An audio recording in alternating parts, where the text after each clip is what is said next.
안녕하세요, 수빈킴입니다.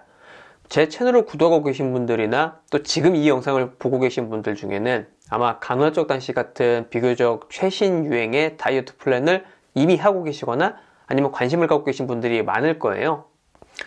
간헐적 단식에는 여러 가지 방법이 있긴 하지만 가장 많이 사용하는 방식은 일단 아침을 거르고 그 다음에 점심이랑 저녁 먹는 시간을 최대한 좁게 확보를 해서 그렇게 해서 공복 시간을 최대한 확보하는 게 일반적이죠. 근데 가끔 신문 기사나 이런 데 보면은 아침을 먹는 게 건강에 좋다, 또 심지어는 아침을 먹는 게 다이어트에 좋다, 이런 얘기들이 있으니까 이게 또 귀가 이렇게 팔랑팔랑팔랑 거린단 말이죠. 그런데 이런 얘기들이 다 정말일까요? 그래서 이번 시간에는 아침 식사와 관련된 여러 가지 통설들을 과학 논문으로 검증해보는 시간을 갖도록 하겠습니다. 아침을 거르면 건강에 좋지 않다, 요 얘기부터 한번 검증을 해볼게요. 보통 아침 식사에 관련된 연구는 대부분 아침 식사랑 체중 변화의 관계에 대해서 주목한 연구가 더 많습니다. 하지만 콜레스테롤이랑 혈당에 미치는 영향을 비교한 연구들도 존재합니다. 2014년도에 발표된 이 연구는 4주간 섬유질이 많은 아침 식사와 그렇지 않은 아침 식사, 그리고 아예 아침 식사를 안 한 실험군을 비교했어요. 그 결과 콜레스테롤 수치가 증가하긴 했습니다. 그런데 그 정도는 0.4mm몰로 상당히 미미한 수준이에요. 다른 실험의 경우도 그 결과가 크게 다르진 않았습니다. 요건 2005년 연구인데 건강하고 날씬한 여성 10명을 데리고 2주간 한 실험이에요. 여기서도 아침을 거른 실험군의 콜레스테롤 수치가 0.2mm몰 늘긴 했지만 마찬가지로 미미한 수준이죠. 오히려 아침 식사를 안 했을 때 가장 큰 영향을 받는 건 혈당 쪽이었습니다. 이 2015년 연구는 당뇨 환자들을 대상으로 아침을 먹었을 때와 먹지 않았을 때의 혈당 및 인슐린 변화를 측정했어요.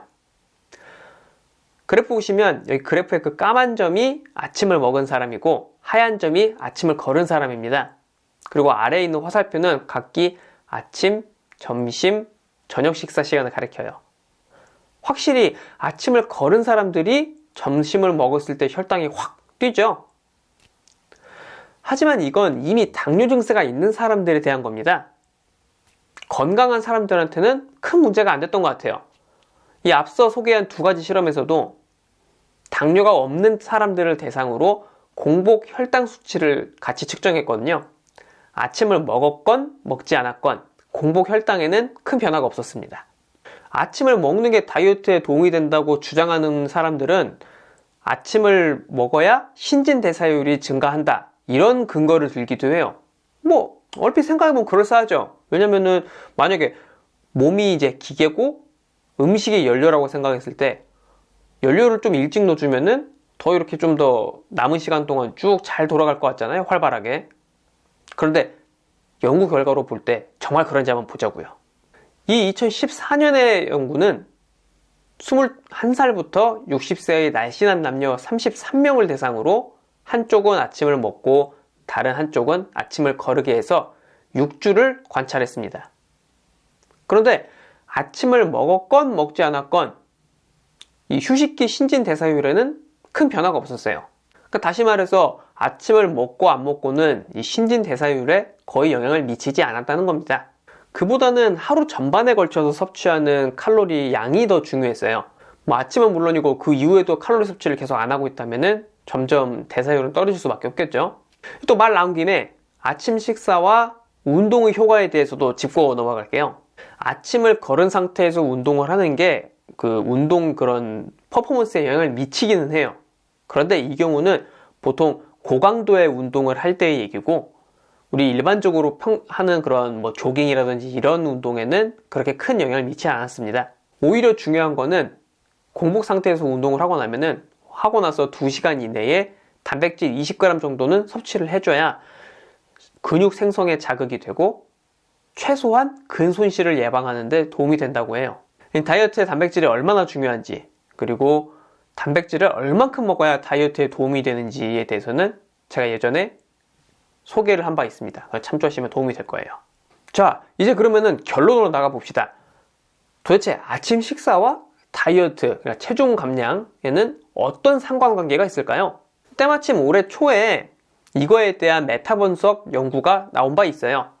메타 분석이 뭐냐면 새롭게 연구를 하는 대신 기존의 연구의 자료들을 선별 정리해가지고 이걸 다시 분석을 하는 걸 말합니다. 사람을 대상으로 하는 연구들은 돈도 많이 들지만 이게 사람의 식습관을 대상으로 하는 연구다 보니까 이걸 통제하기가 되게 어렵잖아요. 그래서 여러 명의 사람들을 가지고 하는 게 되게 어렵습니다.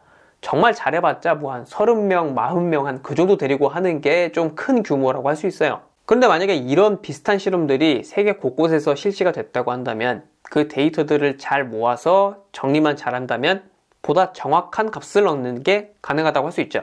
여기서 정확하다는 게 무슨 뜻이냐면은 동전 던지기를 예로 해볼게요. 우리 보통 동전의 앞 뒤가 있는데 동전을 이렇게 던졌을 때 앞이 나올 확률은 2분의 1이라고 하잖아요. 근데 그건 이제 우리 수학 시간에 이렇게 배웠는데 그 이유는 앞 아니면은 뒤니까 경우의 수가 둘밖에 없으니까 2분의 1이라고 하는 건데, 그러면 우리가 실제로 2번 던져봤을 때 딱 2분의 1이 나오느냐면은 꼭 그렇진 않죠. 왜냐면은 달랑 2번 던졌기 때문에 우연히 앞이 2번 나오면은 이거는 2번 던졌더니 2번 다 나오니까 확률이 100%가 되는 거잖아요. 만약에 4번 던졌는데 우연히 또 앞면이 3번 나오고 뒷면이 1번 나왔다고 한다면은 이럴 때는 또 확률이 앞이 나올 확률은 4분의 3이 되고, 이 실험을 하는 수가 적을수록 모수가 적을수록 아무래도 실험 결과가 정확할 가능성이 좀 떨어질 수밖에 없죠.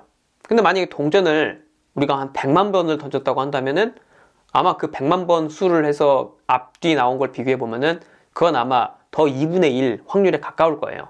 이런 것처럼 메타 분석도 더 많은 데이터들을 종합을 해서 다루니까 이 데이터가 양질이기만 하다면은, 데이터의 품질이 좋기만 하다면 보다 정확한 값으로 얻는 게 가능하죠. 연구진은 지난 28년간 실시된 연구들을 종합해서 그 중에서도 그나마 좀 엄격한 그런 요건에 부합하는 실험 결과들만 따로 분류를 했어요. 그렇게 해서 아침 식사와 체중 감량의 효과에 대해서는 486명에 대한 데이터를 얻었습니다. 이 486명의 데이터를 가지고 분석을 해봤더니 아침을 먹은 사람보다는 아침을 먹지 않은 사람의 체중이 평균 0.44kg 덜 나갔다고 해요. 그래서 이 논문은 체중 감량을 하는데 아침 식사를 추가하는 게 별로 좋은 전략이 아닐 수 있다는 결론을 내렸습니다. 왜냐면 정반대의 결과로 살이 찔 수가 있기 때문이죠.